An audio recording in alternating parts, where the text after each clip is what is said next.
planet's on fire. It's a real code red. Got us by the balls, we're being slowly bled. All the swollen puppet head, propagandized. Big chocolate points, flat outlines.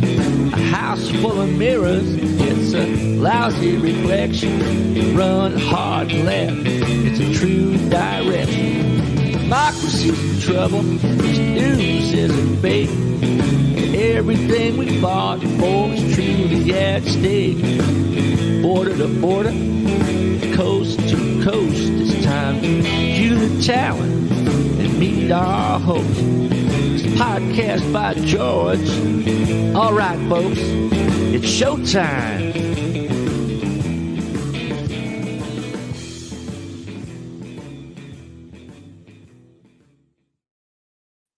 Hello, hi, how are you? Welcome on in to another podcast by George. We're on a special time today, coming on at 5 p.m. Eastern Time, 4 o'clock Central Time, to talk to our guest, our esteemed guest, our new friend of Podcast by George. Got to just love her. It's Misty Winston. She's coming back on to give us some straight talk, boy. She doesn't pull any punches. I really like that. I mean, you get the straight stuff from Misty.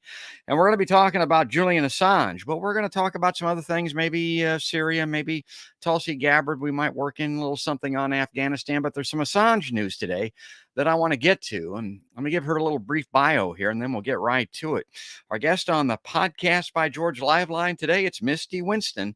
She's co-host of Cognitive Dissonance on TNT Radio and co-host of Action for Assange on YouTube.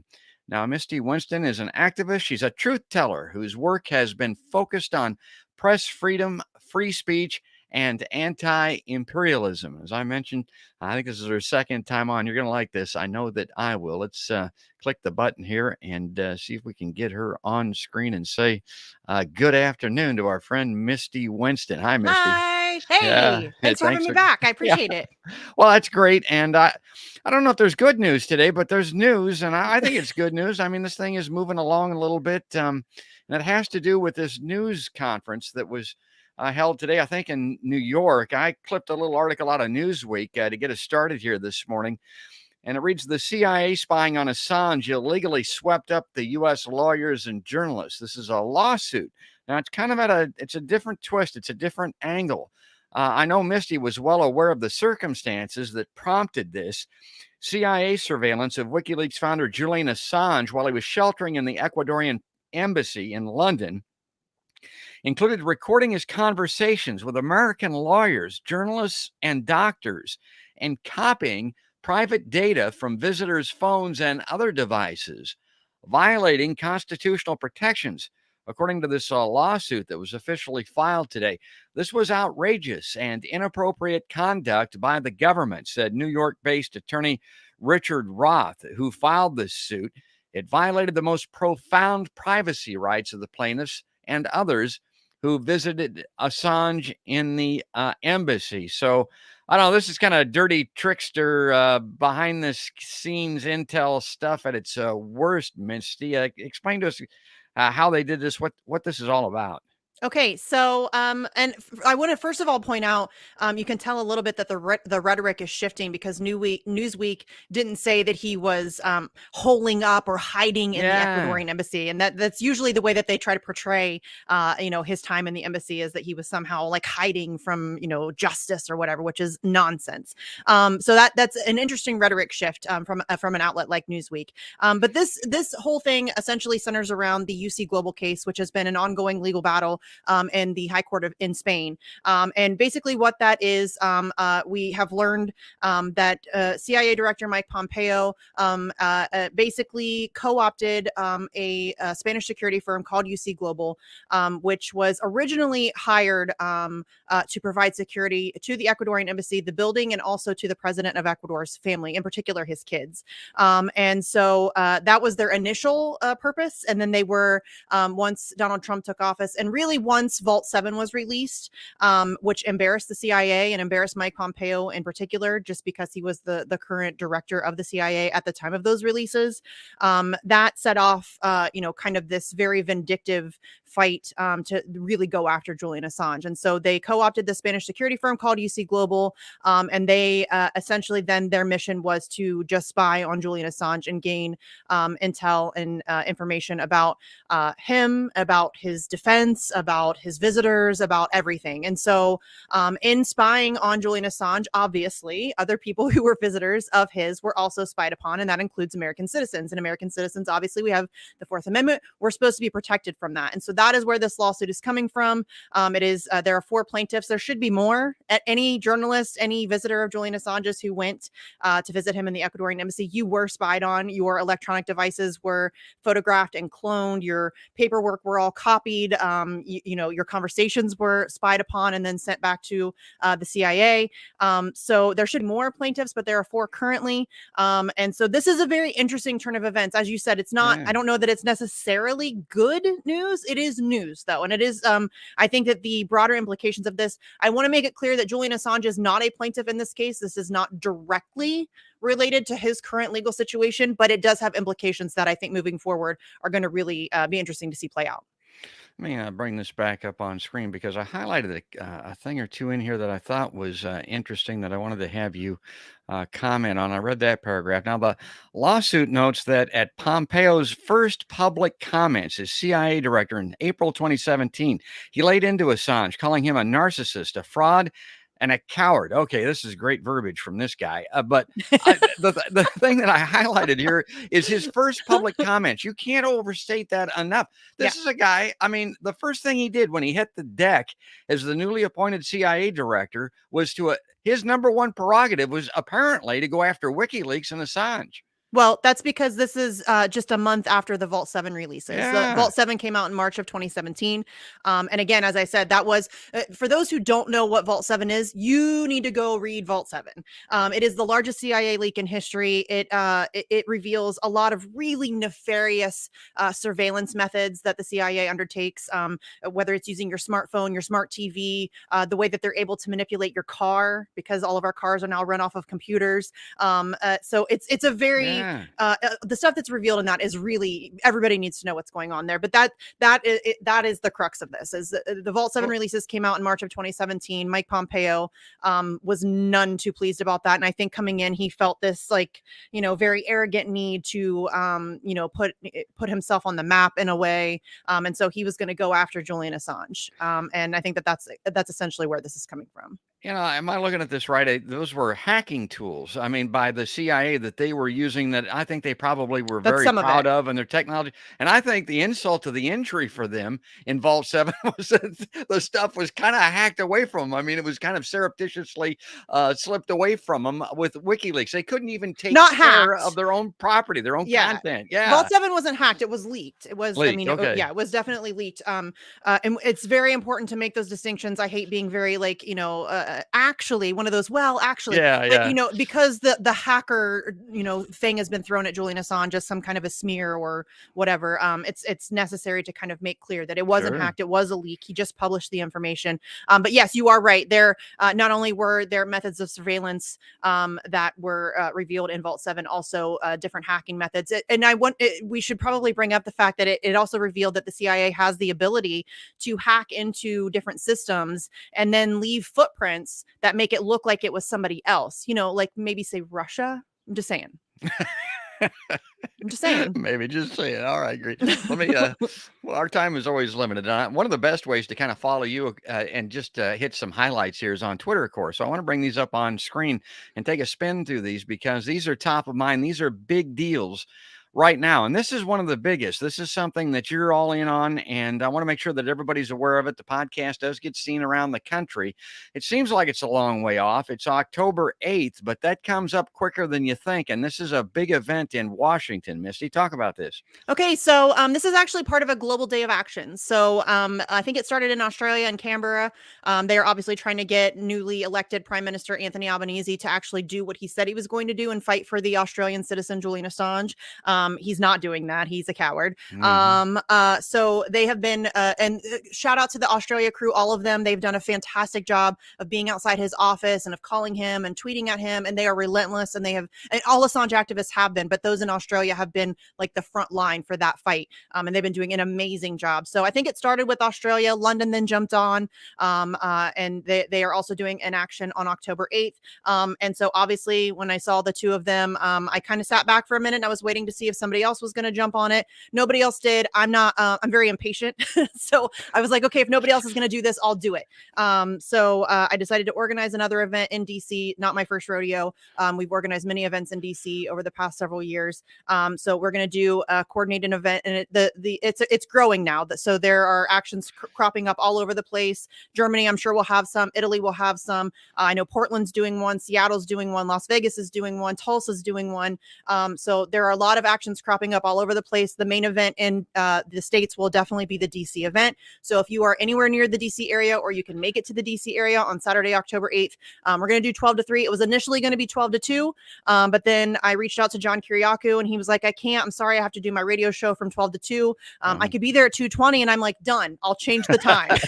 So we're going to extend it. We're going to go from 12 to 3. So that way John Kiriakou can attend and speak. Obviously, he is a huge supporter of Julian Assange and has gone through his own, ridiculousness with the Espionage Act and all of that stuff. So he was a necessary addition. So I was happy to extend the time for him. Great. So you'll see him. You'll see Misty. You'll see the crew. It's October 8th, 12 to 3 p.m. And of course, that's right on Pennsylvania. At the Department of Justice. Yeah, yes. Right there, folks. Belly right of the beast.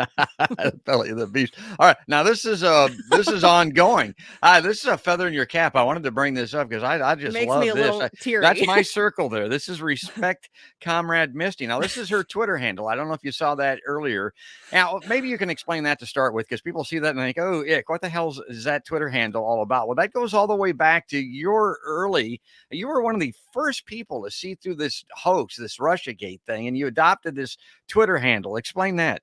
Well, I like to lean in to my trolls. So if they call me, a Putin puppet or whatever, then I'm going to make my Twitter handle Comrade Misty is Putin's buddy. If they call me a grifter, I'm going to get a shirt that says grifter and I'm going to wear it. I like to lean into that stuff because it's it's so ridiculous and absurd. And the idea that there are people who are like genuinely obsessed with what I tweet, and like they, hate stalk my account, and they screenshot it and they share it and they all talk about what a fascist I am, which makes me laugh. I'm a free speech activist. I don't know if you guys know this, but fascists are not big fans of free speech. Right. So it's weird. That's what happens. But so that's where the Twitter handle came from. And my friends in London are just amazing.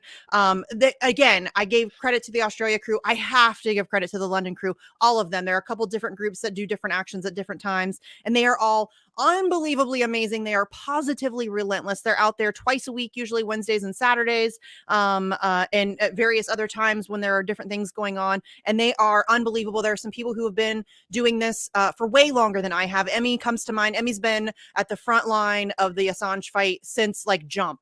For over a decade. And so all credit to all of those people. They do an amazing job. And that, honestly, that picture of them writing respect, I honestly didn't believe it was real at first. I thought somebody clearly photoshopped it really just stemmed from a couple days ago. I had one of my ridiculous trolls who was trying to claim that the entirety of the Assange movement in Australia hates me and they know I'm a grifter. And I was just like, Caitlin okay, Johnstone. Yeah. Caitlin got involved in that. And so my friends in London saw that kind of battle going on. And so they countered with their chalk, Respect Comrade Misty, which honestly, talking about it, I almost cried. I was telling my husband, I was like, I can't believe this is real. I don't deserve these people. I have so much respect and admiration for the London crew, all of them. As I said, they are absolutely relentless. I am not even half the activists that any of them are. And that's what I aspire to. And so the idea that they have my back in that way is, I can't put it into words. Talk about that just briefly, because I know you're well informed on the First Amendment. You've been following this from every angle that there is. I think about this every now and then. You talked about the London crew. What some people don't realize is the First Amendment, in many ways, is not as strong in England, in the old home country. That's why we came over here to a certain extent. I don't know about Australia. I don't know anything about it. Doesn't exist. They don't have a Bill of Rights either. Okay. Nope. So Nope.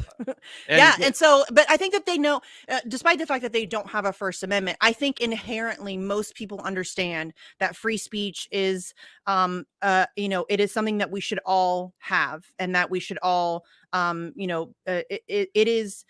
To me, it's just one of those just very basic human rights, just to be able to speak freely, to ask questions, to have conversations, all of those things. And so I think despite the fact that they may, the UK and Australia, they don't have that Bill of Rights, they don't have a First Amendment. I think that they understand that the danger that this persecution really of Julian Assange sets for all of us. As I've said many times before, the United States is seeking global jurisdiction over information and journalism. Yes. They want full control over the narrative, and these are known liars. I mean, how many times do they get to lie to you before your sense of skepticism kicks in, right? And they are desperately trying to clamp down on the entirety of the narrative. And I think most thinking people, when they recognize that, realize that that's very dangerous. And I think that that's, the London crew and the Australia crew definitely understand that. Well, this world domination thing that you spoke of, a lot of people think, ooh, that's conspiratorial. Oh, that's ookie kabuki. No, it really isn't. I mean, if you It's think not. about the Ukraine and the situation over there with NATO, and you got to sit back, what the hell are they doing that for? Well, what other explanation is there? That's what it looks like to me. There may be some people that are too dumb to know that it's going on, and you want to give them a pass that way. But I think there's plenty of people that know exactly what's going on. Mm-hmm. And when I think of that guy, I think of John Bolton, but we're not going to talk about him today. But I mean, The death walrus. yeah. Okay, let me bring this up on screen because and I'd love to see a good picture of Julian here because this is a human being that we're talking about. I love it whenever I can get his wife and kids shown on the show as well. Yes. But I love this quote. I wanted you to comment on this. My favorite. This is by far I have the bat that's back there. I don't know if you guys can, it's back there somewhere. So for the home run for Julian tour, I got a bat made for both Gabriel and John Shipton, which is Julian Assange's father and brother. And I also got one for myself because I couldn't not, because it just fits so well, because it was a home run for Julian. It was kind of baseball themed. And this is by far my favorite quote from Julian Assange ever. He says, "We only live once, so we are obligated to make good use of the time that we have and to do something that is meaningful and satisfying. This," meaning WikiLeaks, "is something that I find meaningful and satisfying. That is my temperament. I enjoy creating systems on a grand scale, and I enjoy helping people who are vulnerable. And I enjoy crushing bastards." And I love that. I love that is singing Misty's theme song, boy, I'm telling you. I mean, kind of, yes. But that is, I mean, to me, that is Julian Assange. That is exactly who he is. Yes. That is his temperament. He does enjoy, he's always been that way. As a child, his nickname was the Wizard. He enjoys creating systems on a grand scale. And he enjoys using those talents and his capabilities to crush bastards. And I couldn't respect that more.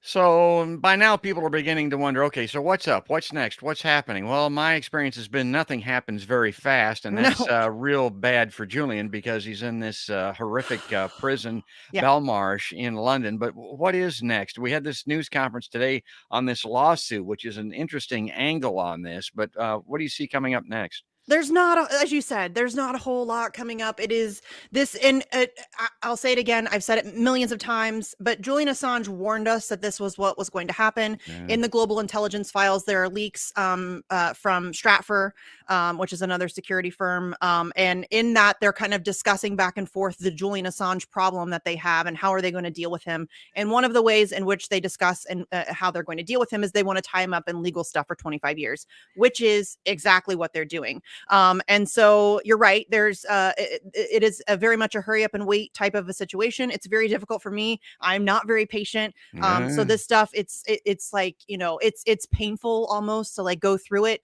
But that's for me. I can't imagine what it is like for Julian himself or his family.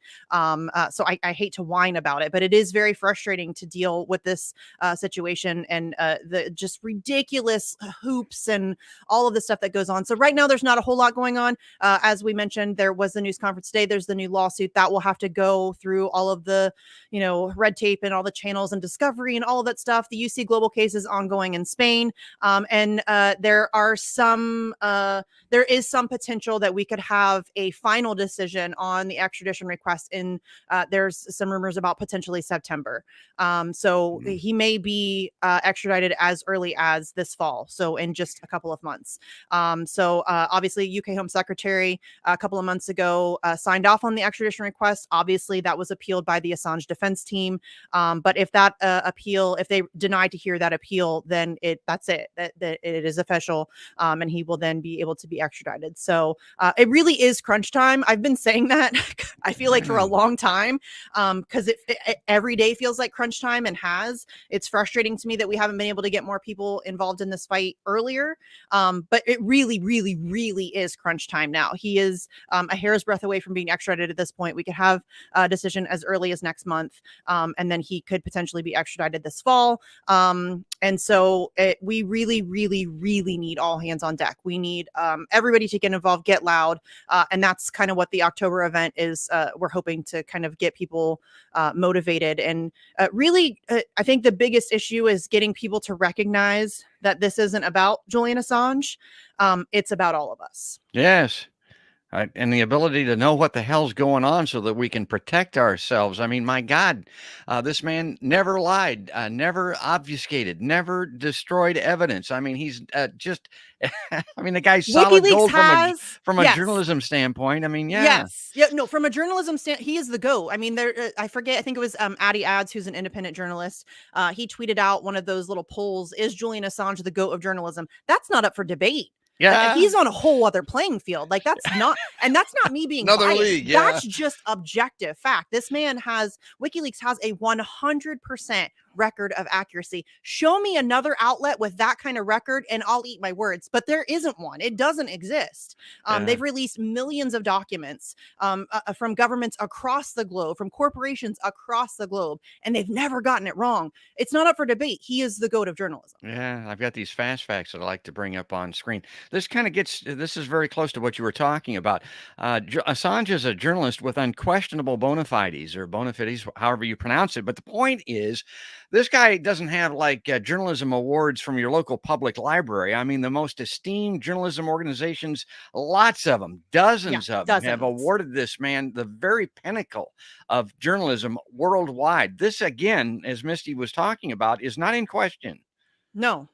No, it's not up for debate. And it always makes me giggle a little bit when people try to say, he's not a journalist. What the hell? Well, what is a journalist then? What are all these awards? Yeah. Right? Yeah. And he's like a card-carrying member of a journalism union. In Australia, and he's won dozens of journalism awards from around the globe. And to people who say that, I'm curious, what is your definition of a journalist then? Because to me, there is no better definition than a guy who, publishes information that exposes powerful people, and, protects, the little guy. You know what I mean? Like that's what journalism is supposed to be. That is the definition of what journalism is. And I think a lot of it is that people, it's the whole, the AOC, you have to be a credentialed activist to do anything. And so you have to be a credentialed. Well, he is credentialed. He's a card carrying member of a journalism union. He is a journalist. It is not up for debate. Yeah. The GOAT, as Misty says. Yeah. Let me, bring this up. I thought this was interesting. Yeah.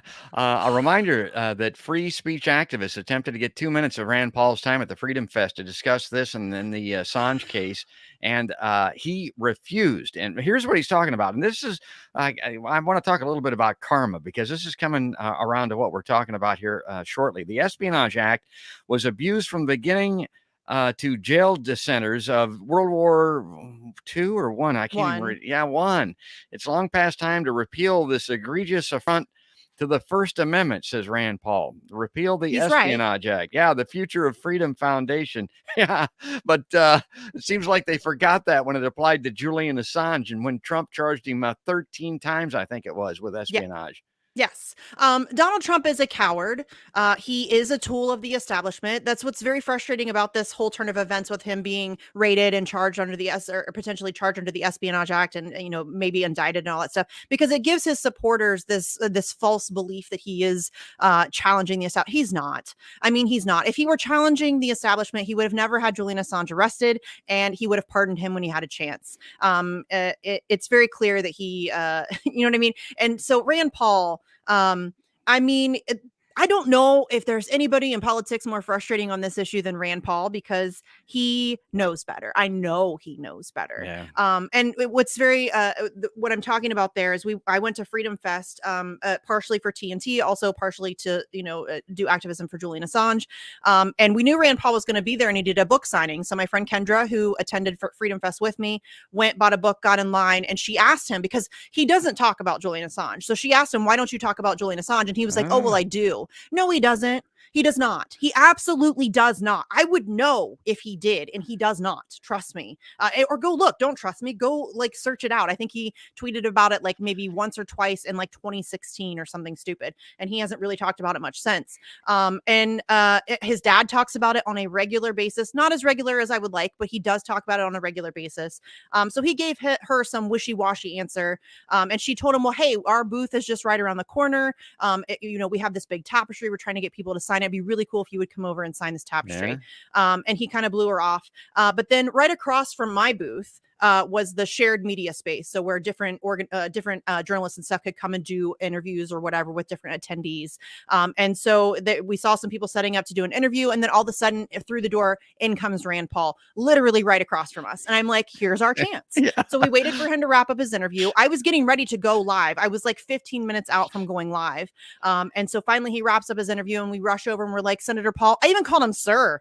I was very polite. I called him sir. I'm like, "Sir, can we just have 2 minutes of your time, please? Just 2 minutes of your time to talk about Julian Assange and the ongoing case." And he refused. He brushed us off and was like, "I don't like being forced into things." Nobody's forcing you, you absolute turd. Yeah. Nobody was forcing you. We were requesting you to give us 2 minutes of your time to discuss the greatest threat to press freedom that we've ever seen in the history of this country. And he refused. And so the idea that he's prancing around talking about how much he loves free speech and how the Espionage Act is bad really doesn't carry any weight when he can't back it up. And so, if he really holds those beliefs, he needs to get on the front line of the fight for Julian Assange, period.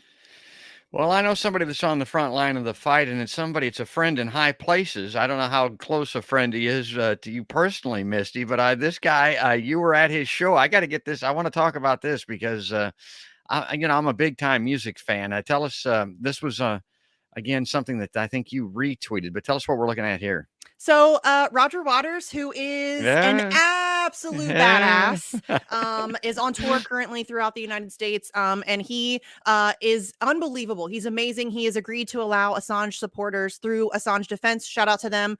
They've organized the tabling of the Roger Waters shows.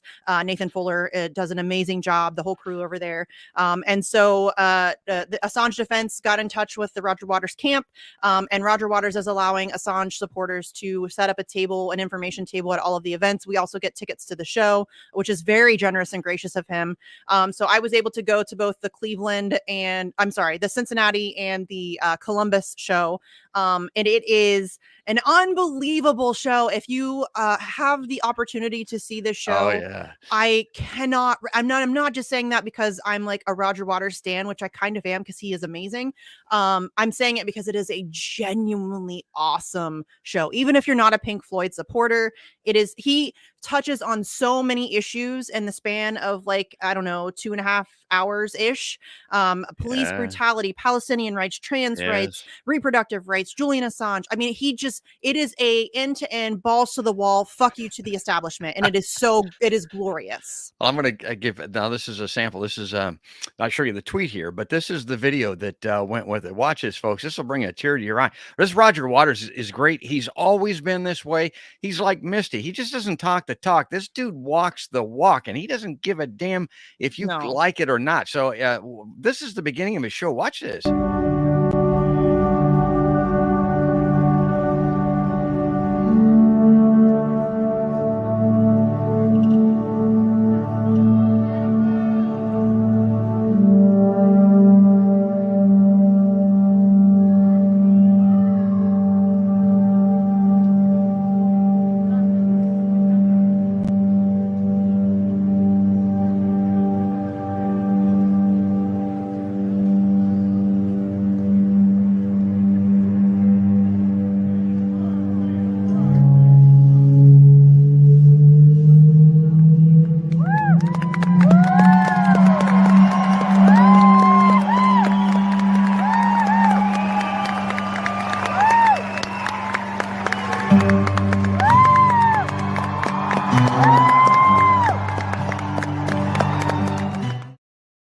I got it. Is that great? And It makes me a little teary-eyed. I'm not joking. It gives me goosebumps. His music is so great, and I always tell people that if it's something that speaks to the heart, if it's something to get you up off your chair and shake your ass a little bit, that's great. But if it says something meaningful, and his music always has, that's what it's always about. And I got to tell you, a lot of people have seen that CNN clip where that dumbass CNN, I got that Skomish guy or whatever his Michael name is, Smerconish. yeah, Smerconish. I mean, what a douche. Yeah, Roger just puts him down. But the point that a lot of people don't talk about there, what always gets me, from Bob Dylan to Bruce Springsteen, John Mellencamp, Roger Waters, people like this. People say, well, I like the music, but I don't like them. And I always, what the hell? What are you talking about? Yeah. The music is them. That's where it comes from. That's the wellspring. You can't like Roger Waters' music, I don't think, and support and not support Julian Assange as an example. Hell, you're missing missing the whole point. Yeah, that's the way that I look at it. And it always would be have. weird. Yes. Yeah. And I have to say that so that's a video that an activist and good friend of mine tweeted out. I have videos from the 2 appearances that I were at, and the reception, and also in my experience in tabling at the Roger Waters thing, as you just said, if you like Roger Waters, you're going to support Julian. Absolutely. There's not a single person that we talked to that wasn't 100% on board. We met some of the most amazing people. The second time when the Columbus show, we had the big tapestry that I talked about that we were trying to get Rand Paul to sign. We had taken that with us. And I had it in my backpack. I was allowed to have a backpack because I was there tabling. So normally at a concert, you're not allowed, but I had my backpack with this big tapestry in it. And so when they started, that is, it's like towards the front end of the second half of the show. So he does like a hour and 10 minutes or whatever. And then there's like a 20-minute intermission. And then this is like towards the top of the second half of the show. And so as that was playing on the video screens, we held up our big tapestry, and the excitement and the applause and the support that you could hear in the crowd it gives me goosebumps just thinking about it. I mean, just watching the video gives me goosebumps, but then experiencing it and realizing that there is so much support it was kind of the morale boost that I needed, because in doing this, as we said, it's very slow. It's a lot of hurry up and wait. There's not a lot of wins. Actually, there's really none. So it's like a very long, hard slog. And so to be in an arena filled with people who get it and who are on board and who I think are ready to be activated. I think a lot of people just don't know what to do or what they can do. That was really encouraging. And so being in that space and having that environment and having that response to Julian Assange and to Chelsea Manning and because before that stuff that you played, he shows a clip of Collateral Murder, the video that was released by Chelsea Manning that shows the Apache helicopter slaughtering people in the streets of Baghdad. So it's very powerful. And Roger Waters is doing an immense amount of good with this tour. Yeah, and I tell people all the time, I don't know that the solutions that we need in any of the major areas. I talk all the time about climate, war, and healthcare. I don't know if it's going to come from politicians. It may come from someone like this. Roger Waters may lead us out of the wilderness. I mean, somebody that'll capture the imagination, somebody that has a following, somebody that has loyalists. I mean, good on him. And like I said, he just doesn't come out in the press and say, well, I support him. I mean, he's doing something about it. Here's a comment I got on screen. I got to have you talk about this. I was going to put his picture on screen. I didn't. I don't have a picture with me, but just tell us briefly, Misty, about Eric. Oh, you can't see him. I have the painting. I have the painting over there, but you can't, it's kind of cut off. First of all, hi, Go Start. I love you.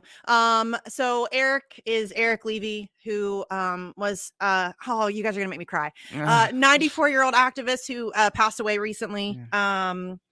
Just an unbelievable life this man led. He has been a frontline, on the ground, in the streets, activist since he was late teens, early 20s. So 70 plus years of service to humanity. He was a human shield in Iraq. He fights for Palestinian rights. He fought for Julian Assange. He was just an absolute badass.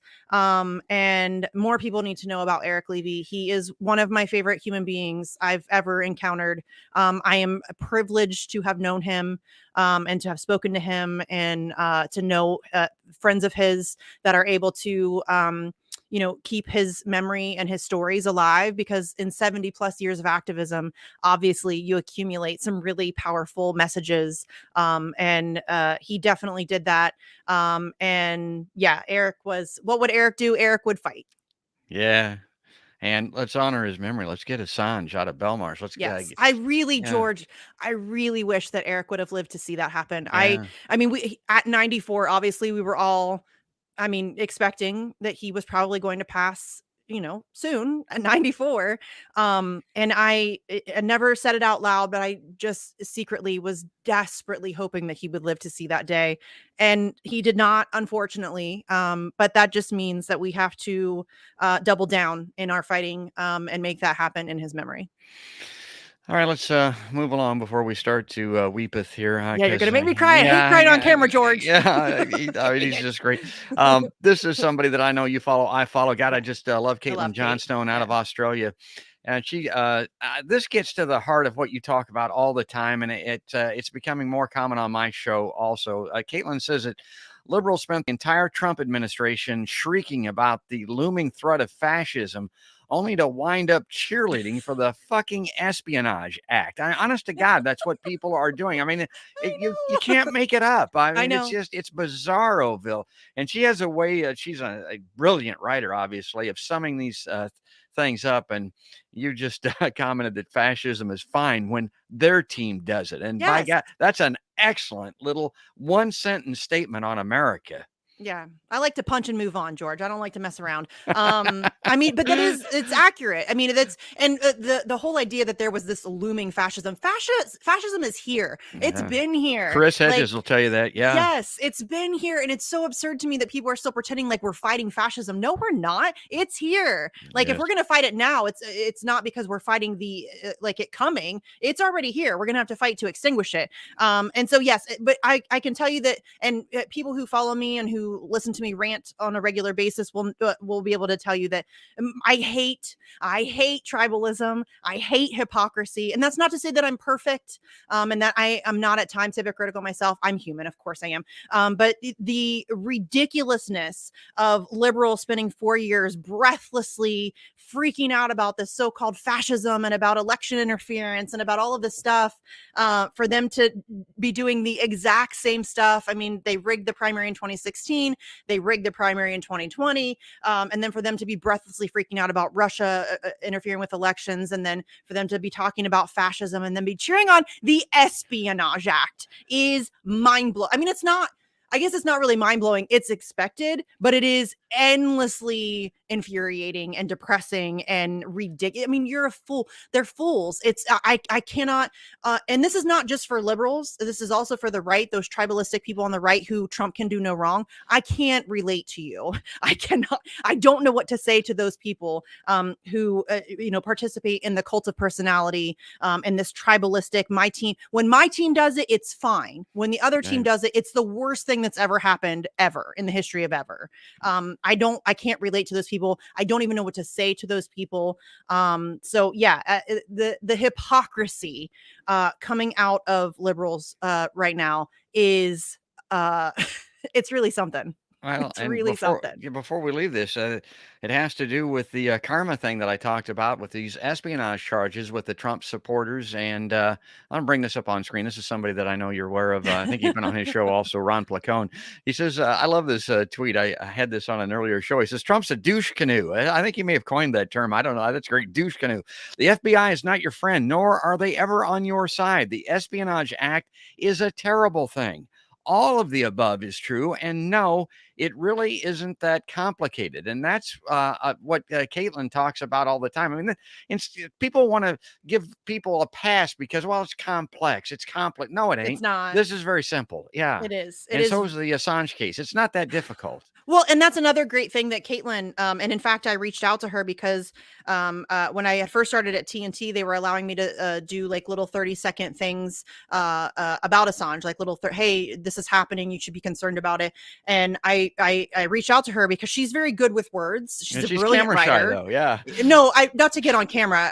Although I would love to do that. She doesn't do a lot of on camera stuff. But I just reached out to her and I'm like, you're a brilliant writer and I need help. How can I condense this down to like really? And she was like, it's really not hard, Misty. You know that. It's very simple. It is a journalist is being charged under the Espionage Act for revealing the truth. It is really that simple. Right. None of the other fringe stuff that's on the outside that they use to try to distract people away from the reality of what's happening. None of that stuff really matters. Keep it simple. It is that simple. And I mean, credit to her. I love Caitlin so much. I think she is one of our most prescient and important minds right now. And she nails it there too. I mean, just pointing out the hypocrisy of the liberal class and the idea that they're somehow better than Republicans. They're not. It's the same animal. Well, before we run out of time here, I wanted to bring this up on screen because I've run this by a couple of people. I don't have much success. Nobody's picking up what I'm putting down, but I saw this tweet by you and it raised my eyebrows. And you had commented on this tweet by Aaron Parnas. Hillary Clinton once called Tulsi Gabbard a foreign agent. Tonight, Tulsi replaced Tucker Carlson on Fox News and gave anti-NATO commentary. And there's your comment up above. Yeah, I want to ask you about Tulsi Gabbard because, I was a big supporter of hers last time around. And I'm not so sure I still don't support her. Here's the way that I put it to people, and this is a little circuitous, but see if you agree with this logic at all. I mean, she saw firsthand what happened to Bernie. I mean, she was a big part of that Bernie campaign in 2016. She ran within the Democratic Party in 2020. She saw everything that's going on there. She said that she was going to support the nominee early on. She stands by her word. She did that. I know, my God, like everybody in the Democratic Party, they probably should or do regret supporting Biden. She did that. But then I look at it and I think maybe she's decided that the answer is not within the Democratic Party, that she's got to get on a platform like Fox News, for instance. I don't like it either. But if she's going to start a third party or at least get a movement to congeal, she's got to reach out on some secondary issues, not the major ones like climate, war, and healthcare. She's consistent on those, I think. I don't think she's changed her perspective on that, but she'll come in on some of these social issues that everybody goes, "Ew, God, how can you say that?" But she's doing that to bring those people in, to bring in some people from the left on the Democratic side to create a movement on the climate, war, and healthcare issues large enough that she can push the Democratic Party to the left so that they have to come to her to beat back the Republicans or vice versa. Now, that's, again, convoluted logic to a certain extent, but do you think there's anything to that? I mean, I think that it's potentially what she thinks. I think that there is no pushing the Democratic Party to the left. I think that they don't care if they win. They care that their corporate overlords are happy and their corporate overlords own both parties. So as long as, that continues, they don't care if it's a Republican or Democrat that's, signing the legislation to, continue to, rig it in their favor. So I don't think that that's, I don't think that the system needs to be torn apart, lit on fire, thrown out a window. So I don't think that, I mean, that may be her perspective on it. I've always had a problem with Tulsi. Not necessarily a problem. I don't trust. She's a politician. I don't trust her. She's also a member of the military. I don't trust her.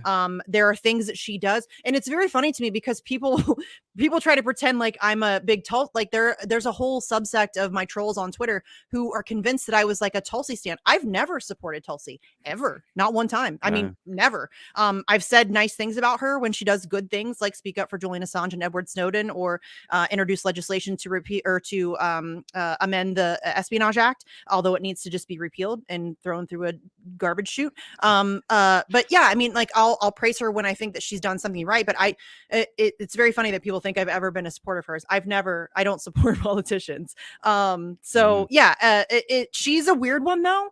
I can't really figure out her angle. And the Fox News thing, I have absolutely zero issue with her going on Fox News. I don't know why people freak out about that. To me, if you care about the issues that you are fighting for, you should be willing to speak about them anywhere, anytime with anybody. And to go on Fox News and talk about things like Julian Assange or climate change or any of those, that's a win. Anybody who is wagging their finger at somebody like Glenn Greenwald or Jimmy Dore or Tulsi Gabbard for going on Fox News isn't serious. You really don't actually care about the things that you're fighting for, because I am I guess grown enough to understand that in order to get things done, you need people, and you cannot win if you isolate yourself into a little bubble where everybody already agrees with you.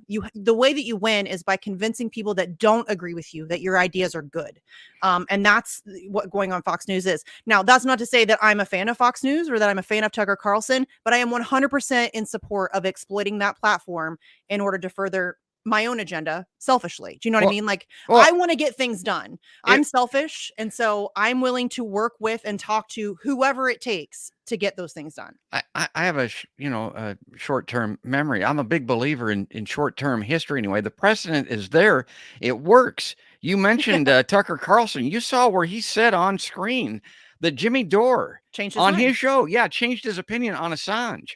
Yes. I mean, that works. I mean, Bernie Sanders went on Fox News, did a town hall on Fox News, Yes. and convinced a room full of Republicans to support Medicare for all. They were applauding it. But I mean, they were very confrontational with him at the jump. And then by the end of it, they were applauding this man who was fighting for a socialistic policy. And so, yes, it absolutely works. Here's the thing. If you want to convince somebody that your ideas are good, it's not usually beneficial to be a condescending prick and to act as if you're superior. And so wagging your finger at Trump supporters like they're less than you or like they're somehow subpar or some human is that makes no sense whatsoever. I don't agree with Trump supporters on a lot of things. Some guy tweeted at me recently, a couple days ago, maybe even yesterday, regarding Julian Assange. And he asked me, hey, where can I donate to the legal fund? I'm a conservative. I want to donate. And I'm like, hey, thanks. And I told him, I tweeted at him and I said, hey, I don't care who you are. I don't care who you voted for. I don't care what party you belong to, what isms you subscribe to. I don't give a crap. I don't care about any of that stuff. This issue is too important to focus on our differences. We have to be able to come together where we can to get things accomplished. We are allowing them to divide us to death. And that's a really big problem. Oh, great. Well, we're running out of time here. We talked about the highlights, the things that I wanted to hit on. No, man, that's great. That's why I love having you on here. And I've had the web addresses, the URLs, your Twitter handle, and that type of thing. I mean, follow Misty because I mean, I hate equivocation. I mean, just flatly state this stuff. A lot of these issues are not that difficult, as we talked about. Assange is a perfect example. You'll learn. Let me do this here before we leave. Now, anything that I haven't asked about, something that you wanted to talk about that's top of mind that I haven't hit on. I had a thing queued on Syria. I can bring that up very briefly. This was that's fine. Yeah, this is a tweet that you had on. I've got to bring this up where it's large enough for me to see. This is again, and you say we are the bad guys. This is a tweet from Sarah Abdallah. I love her. Follow her. Follow her. They cry crocodile tears over Ukraine while they illegally occupy a third of Syria and steal more than 80% of its oil output per day. A lot of people don't realize what's going on in Syria. They should, because Captain Butt Crunch himself, Trump, said, I stole the oil. I mean, that's what we did in Syria. And what it doesn't say here, and again, going back to Tulsi Gabbard, she went on Fox here this past week and talked about these murderous killer sanctions that the United States is imposing around the world. We've got these things in Syria. I think Aaron Mate says they're called Caesar sanctions or something like that, that are just deadly, that we're brutal. Imposing still on Syria. We stole their wheat, we take their oil, and this is what the United States is doing in Syria. And then the insult to the injury, a lot of people don't realize this, they don't talk about it. I know you're aware of it. Those OPCW whistleblowers leaked that information that proves that the United States knew that those gas attacks that we went and bombed Syria over in Duma were false, that was fakery, that was just mind fuckery. And we went and bombed civilians in Syria over that. So I like to talk about Syria on my show a lot, because next to Iraq, as far as a unjust war, a war crime, Syria ranks right up there because of that. We knew that was fake. Yeah. Yes, 100%. And we 100% steal their oil and their wheat, and we sanction their people. We are the bad guys. I know that that's going to be really difficult for some people to hear, because listen, I get it. We are bombarded with propaganda from birth that we're the greatest country on earth, that we love freedom and democracy, that we're like everybody's helper. We're not. We're the bad guys. We are absolutely 100%. I mean, right now, if talking about Afghanistan, we stole $7 billion from them and are refusing to give it back. Yeah, I saw After that. Right on their 20 bank, years, yeah. after 20 years of brutalizing that country, rape, pillage, and plunder, we are now stealing gazillions of their dollars, refusing to give it back. What we're doing to Syria, what we're doing to Yemen, listen, we are the bad guys. There's no question about it. And then they pretend in Ukraine that they care about sovereignty and that they care about the people of Ukraine. We don't give a shit about the people of Ukraine. We are using the people of Ukraine as pawns in a proxy war against Russia, because we're trying to, make sure that Russia and China don't take over economically. We are trying to gain global control over everything, and Russia and China stand in the way. And so that is what Ukraine is. Ukraine has nothing to do with the people. We don't care about the people of Ukraine. We do not care. We don't even care about the people of this country. And I'm supposed to believe that we care about the people of Ukraine? That's ridiculous. Yes. So yes, we are the bad guys. 100%. It's not up for debate. The United States is the world's largest terrorist organization, without question. And Roger Waters told that guy that on CNN, that host too, Yeah. and not in so many words. And he's right. Yeah, he's everybody great. tried to make him out like he was this crazy. He's fucking No, right. Absolutely period. right down the line. Yes. Well, that's great. I'm gonna let you go, Misty. You're great to come along and play along here and be on the show. Again, is Twitter the best place to follow you? Do you think? Shall I? Yeah, that's where I'm the most prolific. I tweet a lot. I'm on there a lot, trying to gather information about Julian Assange, keep up to date with all that stuff. So I'm at Sarcasm Stardust on the tweeters. You can find me there. I tweet a lot about upcoming events and the Julian Assange stuff. Again, Saturday, October 8th in DC, outside the Department of Justice, from 12 to 3. Please, please, please, please, please help me spread the word. Listen, I'm kind of on my, I'm not really on my own. I kind of jumped into this on my own. There are a lot of people who are going to be helping me. The New York crew, Assange crew, is going to help me spread the word. Everybody, the Assange people will help me, but I need your help. Like, I genuinely need everybody's help to get the word out about this. Assange stuff is heavily shadow banned on all social media. Yeah. So if you can help share it around on all of your social media, Twitter, Facebook, Instagram, TikTok, whatever the hell else is out there, I don't know. Do that, please. Help me spread the word on this. I need all the help that I can get. If you're in the Washington, D.C. area and you can help flyer, maybe in the weeks leading up to the event, reach out to me. I would really appreciate that. I have some people on the ground who are going to do that, but the more the merrier. The more that we can spread the word, the better. We need this to be a huge event. We really have to get people on the ground and get them loud. I've said this a gazillion times. The only way we stop this is mass public pressure. That is the only thing. No politician's going to do the right thing. The court system's not going to do the right thing. We have to make it politically untenable for them to continue killing this man, because it is murder in slow motion. So whatever you can do to help spread the word, please do. If you have questions, let me know on Twitter. And if you can't make it to DC, organize in your own area. I'll help you. Whatever you need. If you need help on permits, or if you want to find other people in your area, I will do whatever I can to help you. All it takes, honestly, though, is a poster board, a Sharpie, and a sidewalk. Instant protest. That's right. So yeah, we need all the help that we can get. All right. I'll do my part. I'll help every way I can. I will get you back on again before October 8th to talk about it some, and Yes, follow please. her on Twitter. And they can also throw some money at this too. I mean, mention that. I mean, if you want to donate, if you want to contribute, what's the best way to do that? So I haven't started it yet. Again, it's been kind of an on the fly sort of a thing. It was literally like I decided, and that's very much how I am. I decide I'm going to do something, and then I just instantly do it. And there's no like thought or planning or anything. It's just like instantaneous. So I'll have a GoFundMe up. I can start that tonight, and I'll post it up on my Twitter. I only ever fundraise for actions. I know the whole I'm a grifter thing. Oh, geez. I've never. How's that working out for you? Yeah, it's not great. I'm thousands of dollars in the hole. But yeah, we only ever fundraise for actions, and that goes to help pay for like an Airbnb for like 10 to 12 activists, so that people can offset costs. Supplies, like I need more button supplies to make buttons. Other stuff that we're going to need. If we want to give away shirts or stickers or whatever, that's what we fundraise for. And every penny I try to be very careful with, because I know that it's, especially now, the economic situation for most people is pretty treacherous. So I'll have that up and ready. I'll post that up on my my Twitter. So if you can donate to that. And then also, obviously, if you just want to donate to the Assange Defense Fund, Stella Morris, which is Julian Assange's wife, runs a Crowd Justice account. If you just go to Crowd Justice, I think it's .com, might be .org, I'm not sure. But it's Crowd Justice. It's like a legal crowdfunding site, and you just type in Assange, it'll come up. It's the only one. It's run by Stella Morris, which is his wife. So if you want to donate to the Defense Fund, you can do that as well. But our GoFundMe will be up maybe today, tomorrow, something like that, whenever I get around to it. That's great. You are the best. Thanks again, Misty, for coming. Thanks for having me. I appreciate it. Folks, that's Misty Winston. She's a co-host of Cognitive Dissonance. Well, she's the host of Cognitive Dissonance on TNT Radio. That's her show. And she's the co-host of Action for Assange. And that's a YouTube channel that you can follow along with. And we'll talk again soon. All the best. Thank you. All right, let's go back here and I'll do my little closing shtick here. I like to tell everybody podcast by George now. I support those causes. I mean, do what she's talking about. That's the most important thing. Do that first and foremost. Then go to podcastbygeorge.com and subscribe. That's free. And you can sign up on YouTube. You can follow us there. You can ring the notification bell. You can give us a review on iTunes, one of those 5-star reviews. That always helps get us around. And then follow us on Facebook. That's easy. These live lines appear both on Facebook and on YouTube. They come up on Twitter once in a while as well. But the audio podcasts are always heard on iTunes and also on Deezer and Stitcher and the iHeartRadio app there.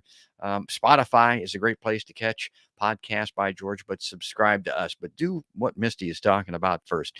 But folks, that is going to do it. That's going to wrap it up. That's all there is.